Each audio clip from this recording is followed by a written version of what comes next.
ಬಂಧುಗಳೇ, ಈಗ PSY ಅಭಿಮಾನೋತ್ಸವ 9ನೇ ತಾರೀಕು ನಡೀತಾ ಇದೆ.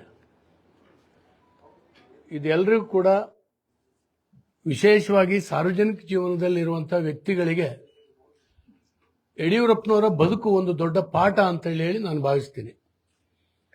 ಮೊನ್ನೆ ಯಡಿಯೂರಪ್ಪನವರಿಗೆ 50 ವರ್ಷ ಅವರ ಸಾರ್ವಜನಿಕ ಬದುಕಿನ ದಿನಗಳು. ಈ ಸಂದರ್ಭದಲ್ಲಿ ಇಂಥ ಒಂದು ಉತ್ಸವ ನಡೀತಾ ಇದೆ. ರಾಜ್ಯ ಮಟ್ಟದಲ್ಲಿ ಸುಮಾರು 10 ಲಕ್ಷಕ್ಕಿಂತ ಹೆಚ್ಚು ಅಭಿಮಾನಿಗಳು ಆ ಉತ್ಸವದಲ್ಲಿ ಪಾಲ್ಗೊಳ್ತಾ ಇದ್ದಾರೆ. ಬಹಳ ವಿಶೇಷವಾದಂತಹ ಏರ್ಪಾಡುಗಳು ಚಿತ್ರದುರ್ಗದಲ್ಲಿ ಆಗ್ತಾ ಇದೆ. ನಾನು ಯಡಿಯೂರಪ್ಪನವರ ಜೊತೆಗೆ ಸಾರ್ವಜನಿಕ ಜೀವನವನ್ನು ಪ್ರಾರಂಭ ಮಾಡಿರ್ತಕ್ಕಂಥವನು. 1975ನೇ ಇಸ್ವಿನಲ್ಲಿ ತುರ್ತು ಪರಿಸ್ಥಿತಿ ಆ ದಿನದಲ್ಲಿ ಯಡಿಯೂರಪ್ಪನವರ ಬಂಧನವೂ ಆಯಿತು, ನನ್ನ ಬಂಧನವೂ ಆಯಿತು. ನಾನು ವಿದ್ಯಾರ್ಥಿಯಾಗಿದ್ದೆ. ಅಲ್ಲಿಂದ ಪ್ರಾರಂಭ ಆಯಿತು. ಯಡಿಯೂರಪ್ಪನವರು ನಡೆದು ಬಂದಿರತಕ್ಕಂಥ ದಾರಿ ಶಿವಮೊಗ್ಗದಲ್ಲಿ ಇರುವಂತಹ ನಮ್ಮೆಲ್ಲರಿಗೂ ಕೂಡ ಚಿರಪರಿಚಿತ ಇದು. ನಾನು ಗಮನಿಸಿರ್ತಕ್ಕಂಥದ್ದು, ಇವತ್ತು ಸಾರ್ವಜನಿಕ ಜೀವನದ ಬಹಳ ಜನ ರಾಜಕಾರಣದಲ್ಲಿ ಮೇಲ್ ಬರೋರು ಶಾರ್ಟ್ಕಟ್ ಅನ್ನು ಹುಡುಕ್ತಾ ಇದ್ದಾರೆ. ಸಿದ್ಧಾಂತ, ಹೋರಾಟ ಇದು ಬಹಳ ವಿಸ್ತಾರವಾಗಿರ್ತಕ್ಕಂಥ ದಿನಗಳನ್ನು ಬೇಡುತ್ತೆ. ಆದರೆ ತಕ್ಷಣ ನಾನು ಬರಬೇಕು, ತಕ್ಷಣ ಗದ್ದಿಗೆಗೆ ಇರಬೇಕು, ಅಧಿಕಾರ ಅನುಭವಿಸಬೇಕು ಅನ್ನುವಂಥವರೇ ಬಹಳ ಜನ ಇತ್ತೀಚೆಗೆ ಬರ್ತಾ ಇದ್ದಾರೆ. ಇಂಥ ಸಂದರ್ಭದಲ್ಲಿ ಸಿದ್ಧಾಂತದ ಜಾಗದಲ್ಲಿ ಜಾತಿಗಳು ಬಂದು ಕೂತಿದ್ದಾವೆ. ಸಿದ್ಧಾಂತದ ಜಾಗದಲ್ಲಿ ಹಣ ಬಂದು ಕೂತಿದೆ. ಇದರ ಆಧಾರದ ಮೇಲೆ ಇವತ್ತು ಚುನಾವಣೆ ಗೆಲ್ಲುವಂತಹದ್ದು, ರಾಜಕಾರಣ ಮಾಡುವಂತಹದ್ದು ಸಹಜ. ಆದರೆ ಯಡಿಯೂರಪ್ಪನವರು ಆಯ್ಕೆ ಮಾಡ್ಕೊಂಡಿರ್ತಕ್ಕಂಥ ಮಾರ್ಗ ಸುದೀರ್ಘ, ಇಡೀ ಜೀವನವನ್ನೇ ಬೇಡಿದೆ. ಅದು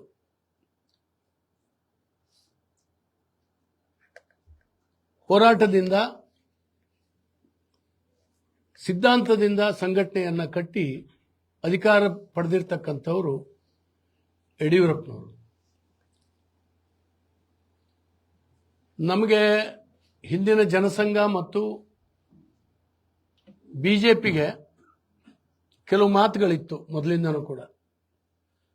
ಮೇಲ್ವರ್ಗದ ವ್ಯಾಪಾರಿಗಳ ಪಕ್ಷ ಅಂತೇಳಿ ಹೇಳಿ ನಮಗೆ ಬಹಳ ಜನ ಕರೀತಾ ಇದ್ರು.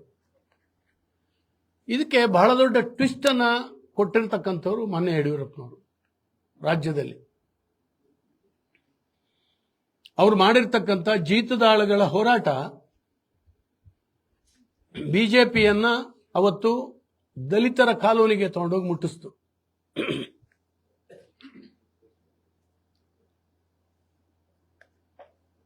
ಬಗರ್ಕುಂ ಸಾಗುವಳಿದಾರರ ಹೋರಾಟ, ಇಲ್ಲಿಂದ ಬೆಂಗಳೂರವರೆಗೆ ಪಾದಯಾತ್ರೆ ಮಾಡಿದ್ರು ಅವರು. ಅದು ಪಕ್ಷವನ್ನ ರೈತರ ಹೊಲಕ್ಕೆ ತಗೊಂಡೋಗಿ ಮುಟ್ಟಿಸ್ತು. ಹೀಗೆ ಹೋರಾಟದಿಂದಲೇ ಪಕ್ಷಕ್ಕೆ ಒಂದು ದೊಡ್ಡ ಟ್ವಿಸ್ಟ್ ಅನ್ನ ಕೊಟ್ಟಿರ್ತಕ್ಕಂಥ ಈ ಪಕ್ಷ ಸರ್ವಸ್ಪರ್ಶಿ, ಸರ್ವವ್ಯಾಪಿ ಅಂತೇಳಿ ಹೇಳಿ ಕನ್ನಡ ನಾಡಿನಲ್ಲಿ ಮಾಡಿದಂಥವರು ಮಾನ್ಯ ಯಡಿಯೂರಪ್ಪನವರು.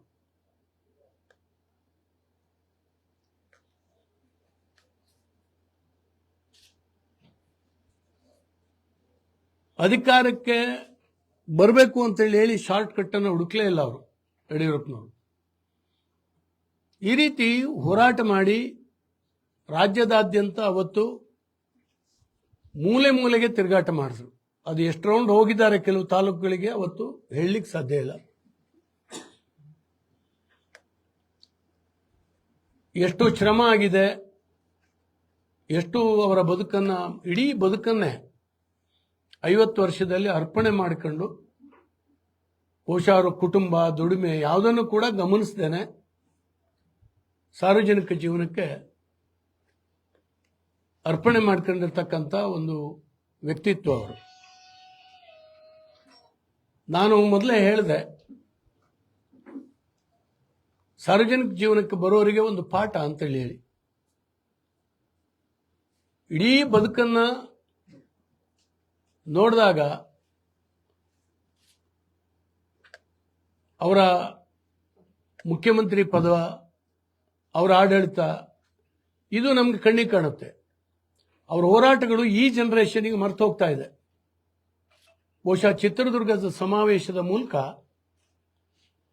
ಯಡಿಯೂರಪ್ಪನವರಿಗೆ ಏನೋ ಆಗ್ತದೆ ಅನ್ನೋದಕ್ಕಿಂತ ನಮ್ಮ ಸಾರ್ವಜನಿಕ ಜೀವನದ ವ್ಯಕ್ತಿಗಳಿಗೆ ಈ ರೀತಿಯ ನೆನಪುಗಳಾಗಬೇಕು ಮತ್ತು ರಾಜಕಾರಣದಲ್ಲಿ ಈ ರೀತಿಯ ವ್ಯಕ್ತಿತ್ವಗಳು ಈ ರೀತಿಯ ಹೋರಾಟದಿಂದ ಬಂದವರು ಆಗಬೇಕು ಅಂತ. ಇದರ ಪರಿಣಾಮ ನಾವು ನೋಡಿದ್ದೀವಿ. ಯಾವ ಸಮಸ್ಯೆಗಳನ್ನು ತಗೊಂಡು ಹೋರಾಟ ಮಾಡ್ತಾ ಇದ್ರು ಯಡಿಯೂರಪ್ಪನವರು, ಅಧಿಕಾರಕ್ಕೆ ಬಂದಾಗ ಅದನ್ನು ಮರೀದೇನೆ ಅನುಷ್ಠಾನಕ್ಕೆ ತಂದಿದ್ದಾರೆ. ರೈತರ ಸಾಲ ಮನ್ನಾ ಮಾಡಿರ್ಬೋದು, ರೈತರ ಪರವಾದಂಥ ಬಜೆಟ್ ಅನ್ನ ಮಂಡನೆ ಮಾಡಿದ್ದಿರ್ಬೋದು,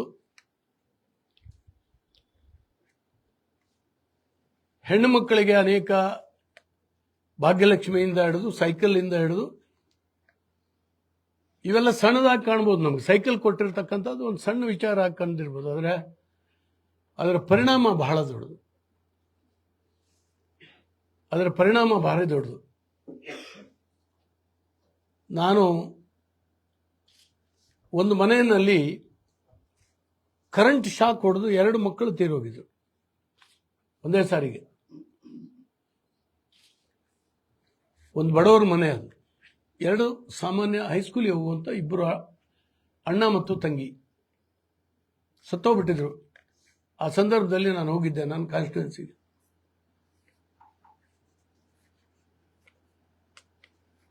ಆ ದುಃಖದ ಸಂದರ್ಭದಲ್ಲಿ ಅವರ ತಂದೆ ತೋರಿಸಿದ್ದು 2 ಸೈಕಲ್ಗಳನ್ನು. ನಮ್ಮ ಯಡಿಯೂರಪ್ಪನವ್ರು ಕೊಟ್ಟಿದ್ದು 2 ಸೈಕಲ್ ಮಾತ್ರ ನನ್ನ ಭಾಗಕ್ಕೆ ಉಳಿದಿದೆ ಅಂತ. ಹೈಸ್ಕೂಲಿಗೆ ಹೋಗೋ ಮಕ್ಕಳಿಗೆ 2 ಸೈಕಲ್ ಕೊಡಿಸಿದ್ರು. ಇಂಥ ಅನೇಕ ಉದಾಹರಣೆಗಳು. ಯಡಿಯೂರಪ್ಪನವ್ರ ಜೊತೆಗೆ ನಾನು ಭದ್ರಾವತಿಯ ಒಂದು ಸಾರ್ವಜನಿಕ ಸಭೆಯಲ್ಲಿ ಭಾಗವಹಿಸಿ, ವಿಶ್ವನಾಥ್ ಅಂತೇಳಿ ಹೇಳಿ ನಮ್ಮ ಹಿರಿಯ ಅವತ್ತಿನ ಜನಸಂಘದ ಲೀಡರ್ ಅವ್ರ ಮನೆಗೆ ಟೀಗೆ ಹೋಗಿದ್ವಿ. ಹೊರಗೆ ಬರ್ತಾ ಇರಬೇಕಾದ್ರೆ 2 ಮುಸ್ಲಿಂ ದಂಪತಿಗಳು ಒಂದು ಚಿಕ್ಕ ಕೂಸನ್ನು ಹಿಡ್ಕೊಂಡು ನಿಂತ್ಕೊಂಡಿದ್ರು. ಯಡಿಯೂರಪ್ಪನವ್ರು ಒಬ್ಬರು ಹೊರಗೆ ಬಂದ ತಕ್ಷಣ ಆ ತಾಯಿ ಮುಂದೆ ಬಂದು ತೋರಿಸಿದ್ಲು ಆ ಮಗುನ. ಮಲ ವಿಸರ್ಜನೆಗೆ ಮೂತ್ರ ವಿಸರ್ಜನೆಗೆ ಜಾಗ ಇರಲಿಲ್ಲ, ಸಾಪಾಯ್ತು. ಆ ಮಗು ಹಾಗೆ ಹುಟ್ಟಿತ್ತು. ಏನಾದ್ರು ಮಾಡಬೇಕು, ನನಗೆ ಗಂಡು ಮಗು ಹುಟ್ಟಿದೆ, ಇದಕ್ಕೇನಾದ್ರೂ ಇದು ಮಾಡಬೇಕು ಅಂತ. 3 ದಿನದ ಮಗು ಅದು. ಯಡಿಯೂರಪ್ಪನವರು ನನ್ನ ಕಡೆ ನೋಡಿದ್ರು. 3 ತಿಂಗಳ ಹಿಂದೆ ಅಷ್ಟೇ ಬೆಂಗಳೂರಿನ ನೆಫ್ರೋಯೂರಾಲಜಿ ಸೆಂಟರ್ಗೆ ಯಡಿಯೂರಪ್ಪನವರು 6 ಕೋಟಿ ರೂಪಾಯಿಗಳನ್ನು ಕೊಟ್ಟಿದ್ರು. 6 ಕೋಟಿ ಒಂದೇ ಸರಿಗೆ ಸ್ಯಾಂಕ್ಷನ್ ಮಾಡಿದ್ರು. ಆ ಡಾಕ್ಟರ್ ಕೇಳಿದ್ದು 1 ಕೋಟಿ, 1 ವರ್ಷಕ್ಕೆ ನನಗೆ ಸಾಕು ಅಂತ. ಒಟ್ಟೆಷ್ಟು ಪ್ರಾಜೆಕ್ಟ್ ಕಾಸ್ಟ್ ಅಂತ ಕೇಳಿದ್ರು, 6 ಕೋಟಿ ಅಂತ ಹೇಳಿ 6 ಕೋಟಿ ಬರೆದ್ರು. ನನ್ನ ತೀರ್ಥಹಳ್ಳಿ ತಾಲೂಕಿನ ಡಾಕ್ಟರ್ ವೆಂಕಟೇಶ್ ಅವತ್ತು ಡೈರೆಕ್ಟರ್ ಆಗಿದ್ರು ನೆಫ್ರೋಯೂರಾಲಜಿ ಸೆಂಟರ್ಗೆ. ನಾನು ಹೇಳಿದೆ, ನೀವೇ ನೆಫ್ರೋಯೂರಾಲಜಿ ಸೆಂಟರ್ನ ಇದು ಮಾಡಲಿಕ್ಕೆ ಹಣ ಕೊಟ್ಟಿದ್ರಿ, ತಾವೊಂದು ಮಾತು ಹೇಳಿದ್ರೆ ಬಹುಶಃ ಅವರು ಇದನ್ನು ಮಾಡಬಹುದು ಅಂತ ಹೇಳಿದೆ ನಾನು. ತಕ್ಷಣ ಫೋನ್ ಮಾಡಿಕೊಟ್ಟೆ ನಾನು. ಯಡಿಯೂರಪ್ಪನವ್ರು ಮಾತಾಡಿದ್ರು, ಹೀಗಿದೆ ಒಂದು ಮಗು, ಏನಾದ್ರು ಮಾಡ್ಬೋದಾ ಡಾಕ್ಟ್ರೆ ಅಂತ. ಖಂಡಿತ ಸರ್, ಕಳಿಸ್ಕೊಡಿ, ನಾನು ಏನಾದ್ರು ಮಾಡ್ತೀನಿ ಅಂತ. ಬಾಂಬೆಯ ಜಸ್ಲೋಕ್ ಆಸ್ಪತ್ರೆಯಿಂದ ವೈದ್ಯರನ್ನು ಕರೆಸಿ ಆ ಡಾಕ್ಟ್ರು ಆ ಮಗುವಿಗೆ ಆಪರೇಷನ್ ಮಾಡಿ ಅದು 2 ದ್ವಾರಗಳನ್ನು ಓಪನ್ ಮಾಡಿಸಿ ಕೊಟ್ಟರು. ನನ್ನ ಜೀವನದಲ್ಲಿ ನೆನಪಿರುವಂಥದ್ದು ಘಟನೆಗಳು. ಯಡಿಯೂರಪ್ಪನವರು ಎಂಥ ಒಂದು ಮಾನವೀಯ ಮೌಲ್ಯವನ್ನು ಇಟ್ಕೊಂಡಿದ್ರು ಅಂತ. ಒಂದು ತಾಯಿ ಹೃದಯ ಅವರದು. ಈಗ ಆ ಮಗುವಿಗೆ ಸುಮಾರು 20-22 ವರ್ಷ ಅಂತ ಕಾಣಿಸ್ತದೆ. ಒಂದು ದಿವಸ ಮಂಡಗದ್ದೆನಲ್ಲಿ ನಾನು ಸಾರ್ವಜನಿಕ ಸಭೆ ಉದ್ದೇಶಿಸಿ ಮಾತನಾಡುವಾಗ ಆ ದಂಪತಿಗಳ ಮಗುವನ್ನು ಕರ್ಕೊಂಡು ಬಂದು, ನೀವು ಯಡಿಯೂರಪ್ಪನವರು ಬದುಕಿಸ್ಕೊಟ್ಟಂತ ನನ್ನ ಮಗ ಇದು ಅಂತ ತೋರಿಸಿದ್ರು.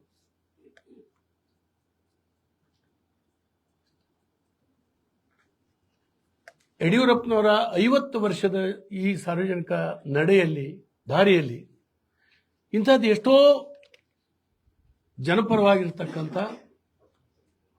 ಮಾನವೀಯ ಮೌಲ್ಯದ ಅನೇಕ ಕೆಲಸಗಳನ್ನು ಮಾಡಿದ್ದಾರೆ. ಹಾಗಾಗಿ ಇವತ್ತು ಶಿವಮೊಗ್ಗ ಜಿಲ್ಲೆ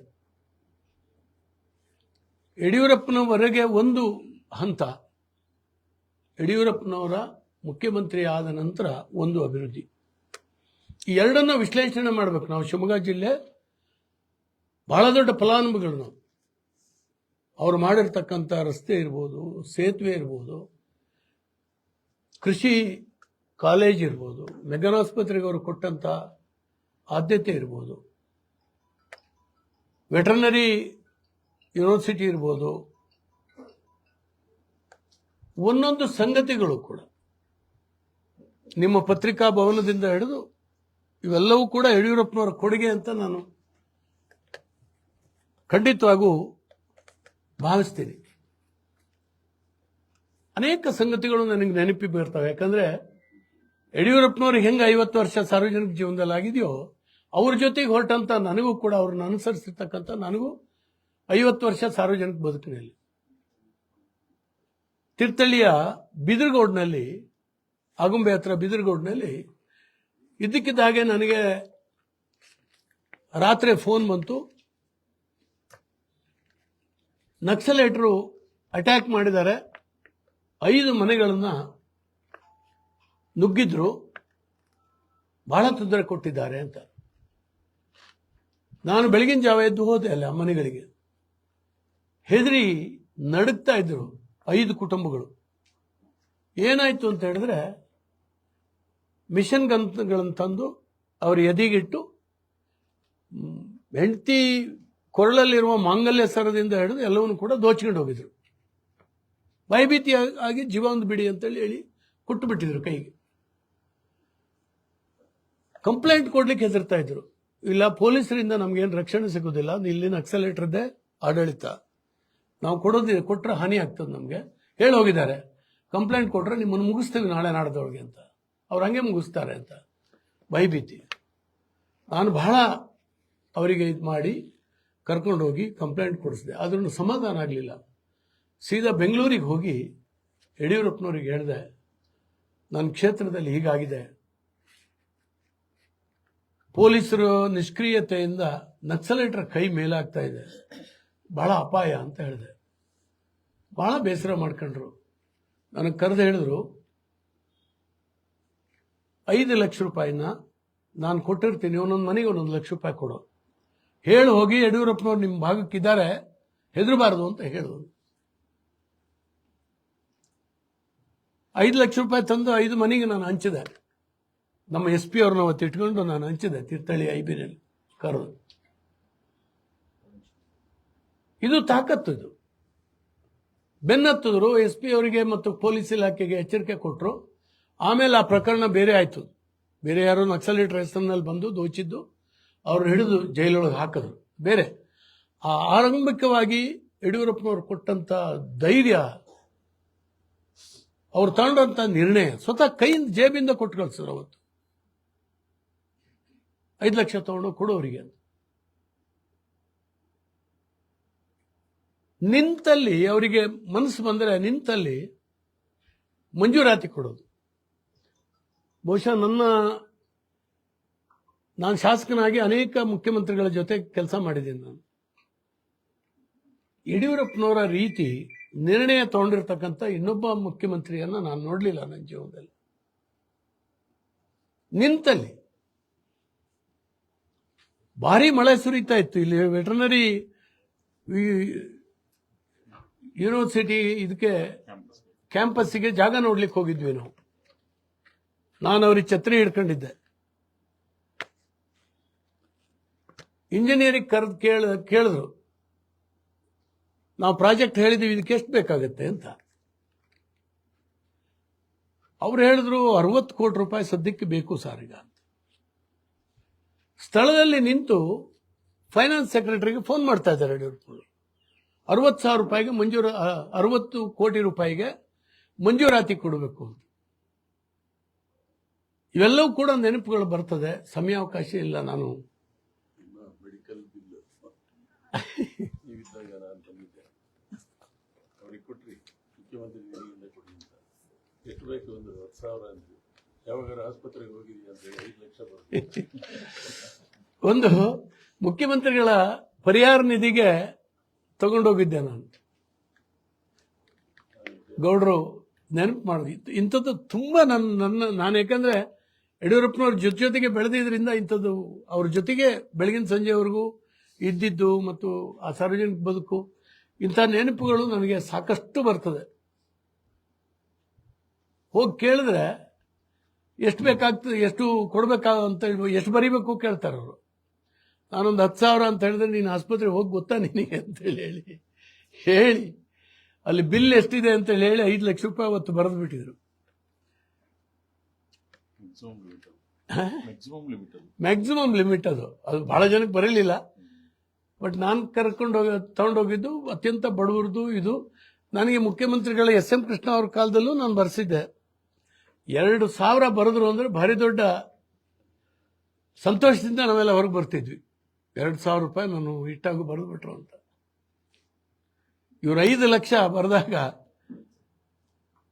ಒಂದು ದಿನ ನನ್ನ ತೀರ್ಥಹಳ್ಳಿ ತಾಲೂಕ್ ಪಂಚಾಯತಿ ಹಿಂಗೆ ವಾಲ್ ನಿಂತಿತ್ತು, ಅದಕ್ಕೆ ಸಪೋರ್ಟ್ ಕೊಟ್ಟು ಗುಜ್ಜಿ ಕೊಟ್ಟು ನಿಲ್ಸಿದ್ವಿ. ಇಲ್ಲೇ ನಿಮ್ಮ ಪೊಲೀಸ್ ಇದರಲ್ಲಿ ಕ್ವಾರ್ಟರ್ಸನ್ನ ಉದ್ಘಾಟನೆಗೆ ಬಂದು ಅವ್ರ ವೇದಿಕೆಯ ಮೇಲೆ ಅವ್ರ ಪಕ್ಕಕ್ಕೆ ಕೂತಿದ್ದೆ ನಾನು. ಯಡಿಯೂರಪ್ಪನವರಿಗೆ ಆ ಫೋಟೋ ತೋರಿಸಿದೆ. ಹೀಗಾಗ್ಬಿಟ್ಟಿದೆ ನನ್ನ ತಾಲೂಕ್ ಪಂಚಾಯತ್ ಕಟ್ಟಡ, ಬ್ರಿಟಿಷ್ ಕಾಲದ್ದದು, ನಾನು ಕೂತು ಮೀಟಿಂಗ್ ಮಾಡೋಂಗಿಲ್ಲ ಅಲ್ಲಿ ಅಂತ ಹೇಳಿದೆ. ಎಷ್ಟು ಬೇಕಾಗುತ್ತೆ ಕೇಳಿದ್ರು.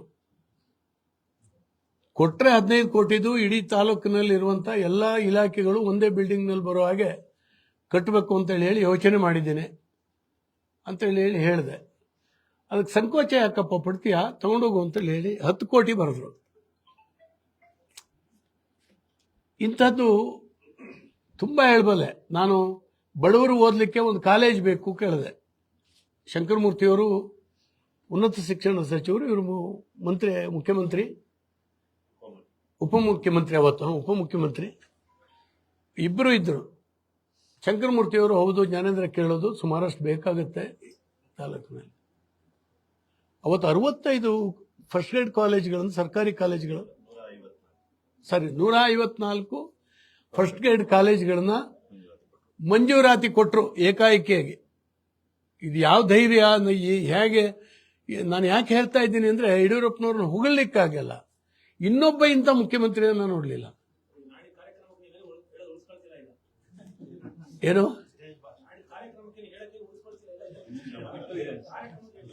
ಇವ್ರು ನನಗೆ ಅವಕಾಶ ಕೊಡ್ತಾರ ಇಲ್ಲ, ನಿಮ್ಮ ಮುಂದೆ ಹೇಳಿಬಿಡ್ತೀನಿ ನಾನು.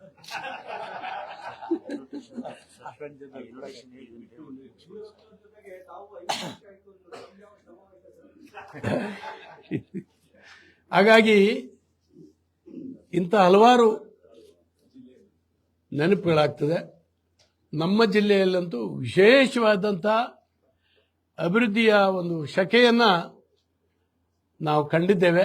ಹಾಗಾಗಿ 9ನೇ ತಾರೀಕು ಶಿವಮೊಗ್ಗ ಜಿಲ್ಲೆಯಿಂದ ಬಹಳ ದೊಡ್ಡ ಸಂಖ್ಯೆಯಲ್ಲಿ ನಾವು ಹೋಗ್ಬೇಕು, ವಾಲಂಟಿಯರ್ ಆಗಿ ನಾವು ಹೋಗ್ಬೇಕು. ನಾನು ಹೇಳಿದಾಗೇನೆ ಇನ್ನು 100 ಜನ ಇಂಥದ್ದು ಉದಾಹರಣೆಗಳನ್ನು ಕೊಡಬಲ್ಲರು. ಅವರೆಲ್ಲರೂ ಕೂಡ ಕಾಣುವಂಥ ಅಭಿವೃದ್ಧಿ, ಯಡಿಯೂರಪ್ಪನವರ ಈ ಧೈರ್ಯದ ನಡವಳಿಕೆ, ಇವೆಲ್ಲವನ್ನು ಕೂಡ ನಾವು ಅನುಭವಿಸಿದ್ದೇವೆ. ಆದ್ದರಿಂದ ಶಿವಮೊಗ್ಗ ಜಿಲ್ಲೆಯಿಂದ ಬಹಳ ದೊಡ್ಡ ಸಂಖ್ಯೆಯಲ್ಲಿ, ಈಗಾಗಲೇ ಮೊನ್ನೆ ನಮ್ಮ MP ಅವರು ಹೇಳಿದ್ರು 60,000 ಜನ ಜಿಲ್ಲೆಯಿಂದ ಭಾಗವಹಿಸ್ತಾ ಇದ್ದೀವಿ ಅಂತ.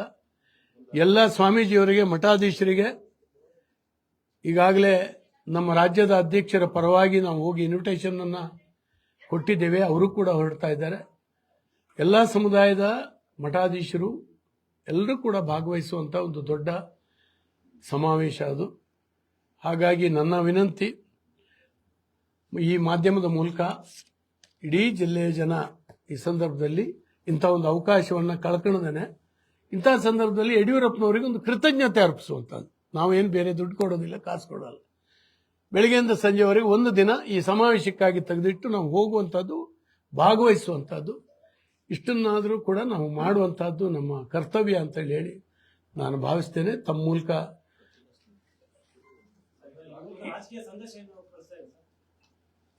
ಸರ್ ಸಂದೇಶ ನಾನೀಗಾಗಲೇ ಆರಂಭದಲ್ಲೇ ಹೇಳಿದೆ. ಸಾರ್ವಜನಿಕ ಜೀವನಕ್ಕೆ ಬರುವಂತಹ ವ್ಯಕ್ತಿಗಳಿಗೆ, ಇರುವಂತಹ ವ್ಯಕ್ತಿಗಳಿಗೆ, ಈಗಾಗಲೇ ಇರುವಂತವರಿಗೆ ಮತ್ತು ಬರುವಂತವರಿಗೆ ಒಂದು ದೊಡ್ಡ ಪಾಠ ಅವ್ರ ಬದುಕೆ ರೋಲ್ ಮಾಡೆಲ್ ಅವರು.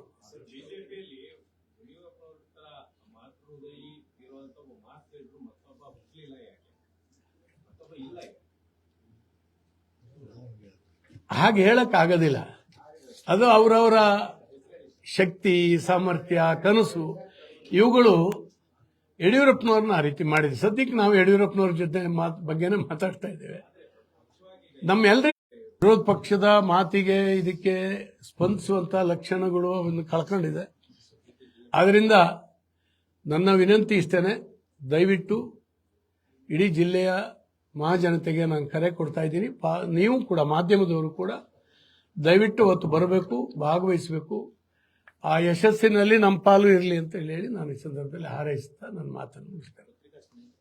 ಎಲ್ಲ ಪತ್ರಿಕಾ ಸ್ನೇಹಿತರು, ಮಾಧ್ಯಮದ ಎಲ್ಲ ಸ್ನೇಹಿತರು ಕೂಡ ದಯವಿಟ್ಟು ಬಂದು ಭಾಗವಹಿಸಬೇಕು ಅವತ್ತು.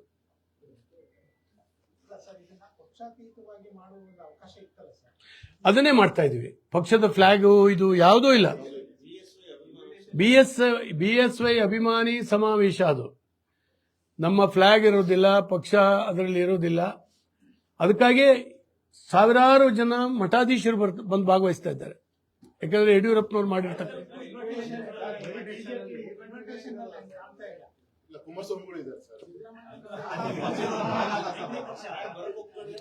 ನೋಡಿ ಎಲ್ರಿಗೂ